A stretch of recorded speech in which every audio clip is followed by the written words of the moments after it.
Hi everyone, welcome to your monthly review, the monthly show on language learning, where you discover new learning strategies, motivational tips, new study tools, resources, and where we show off learners like you speaking the language. That is, if you're brave enough to become language learning famous. All the materials mentioned in this video are available for you now on our website. Click the link in the description to sign up for your free lifetime account and start speaking in minutes. Okay, today's topic is the 10 habits of highly effective language learners. So, what do successful language learners, people who set language goals and actually hit them, do differently?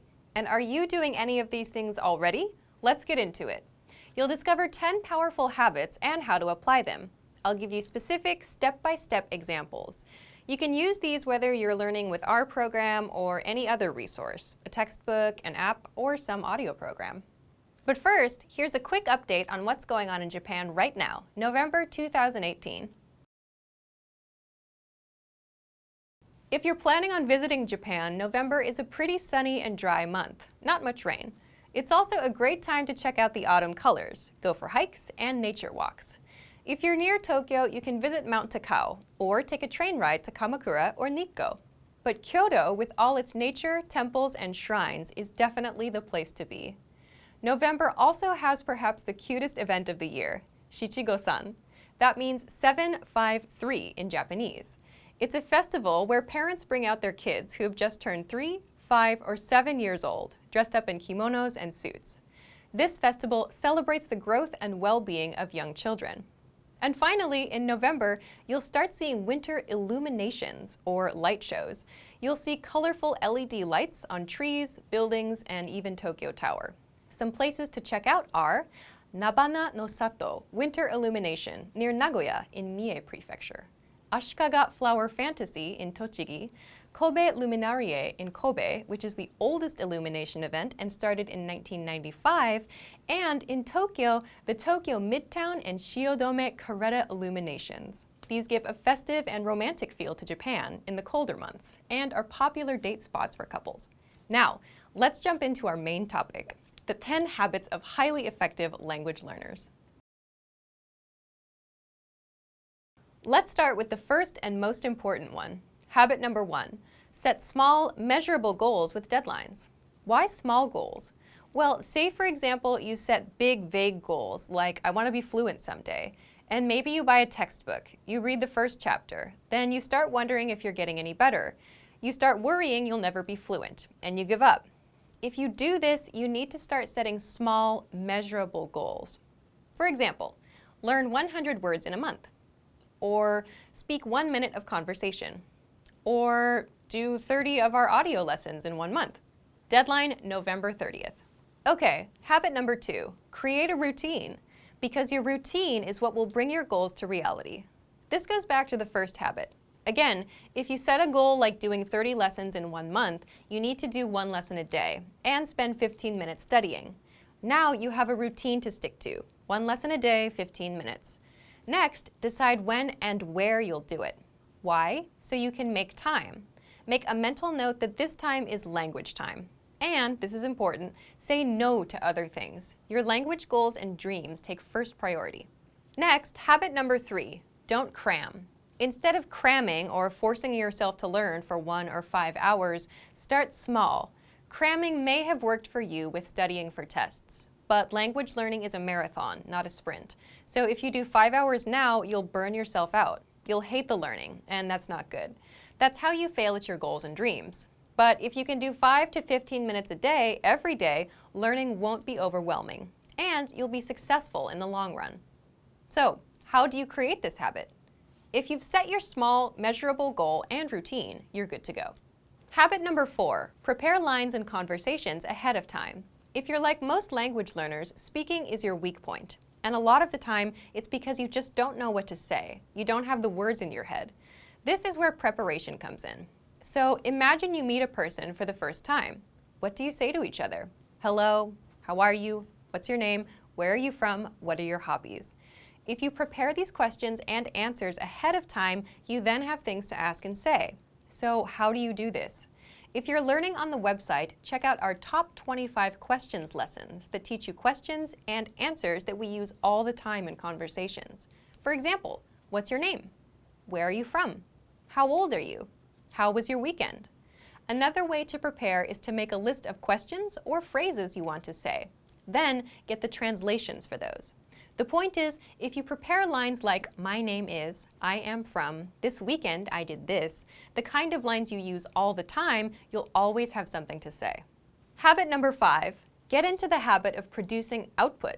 So input is taking language in, listening and reading, and output is putting language out, so speaking and writing.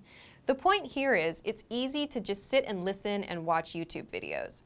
You can listen to lessons all day long, but listening helps with listening. It won't get you speaking the language.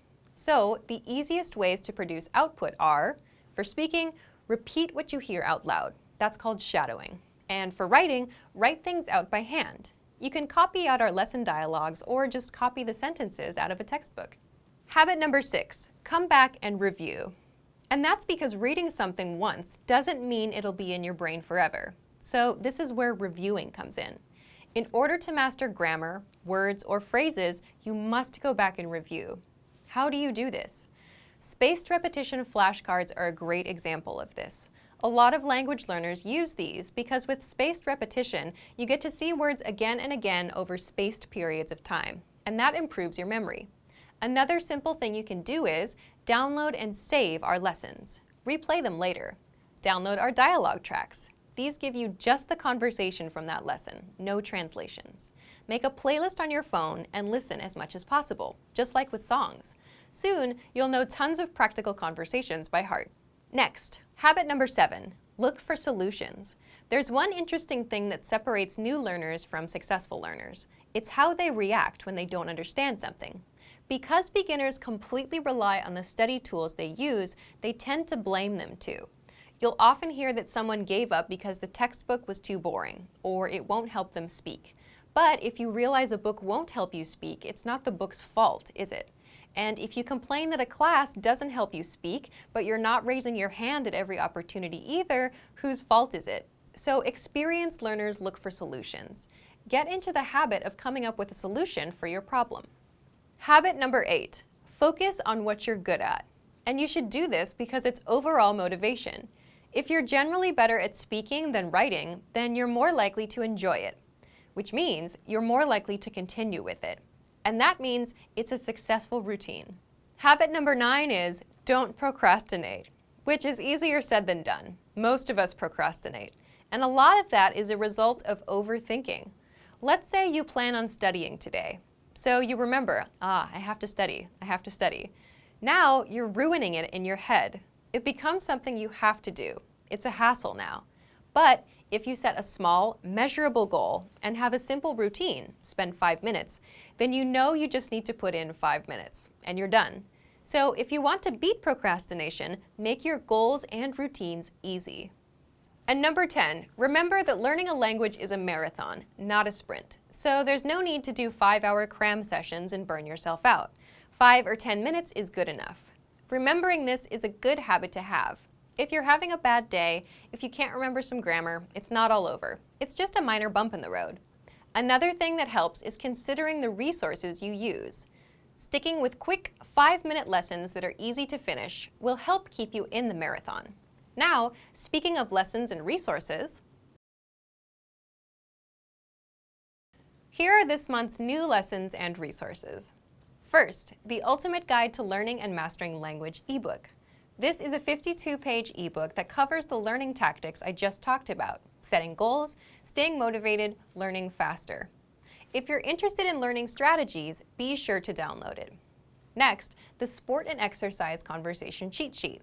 If you want to talk about sports and fitness in the language you're learning, then you'll love this PDF cheat sheet. And finally, How to Improve Your Speaking Skills. It's another language strategy lesson. To get these free lessons and resources, just click the link in the description below. All right, everyone. In the last monthly review, we asked you to submit a video or audio file of yourself speaking the language, introducing yourself in the language. So thank you to all of you that sent in submissions. You've all gotten a Premium Plus subscription as a reward. Now, here to help me analyze all of your great submissions is my fellow Japanese Pod 101 host, Risa. Over to you, Risa. Hi everyone! Alicia sent me some of your submissions and I can't wait to take a look at them. So let's just dive right in. So today I'm going to have a look at a video from viewers. How exciting! I never seen the videos. I actually never, I saw viewers, but it's my first time to see a video from viewer. So exciting! Let's have a look. What's this? What? We only have one video here. Oh my god. Oh my god, that's so sad.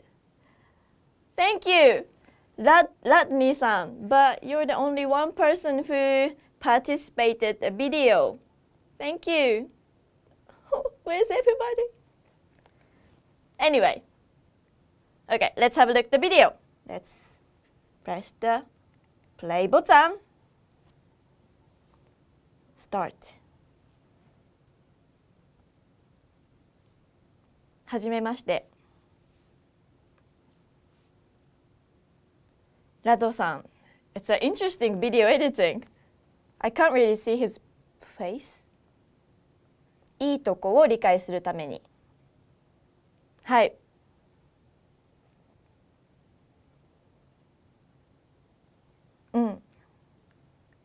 また私の語学力を広げたいと思っています。ですかね。Oh, interesting video. I didn't see his face, only his mouth moving.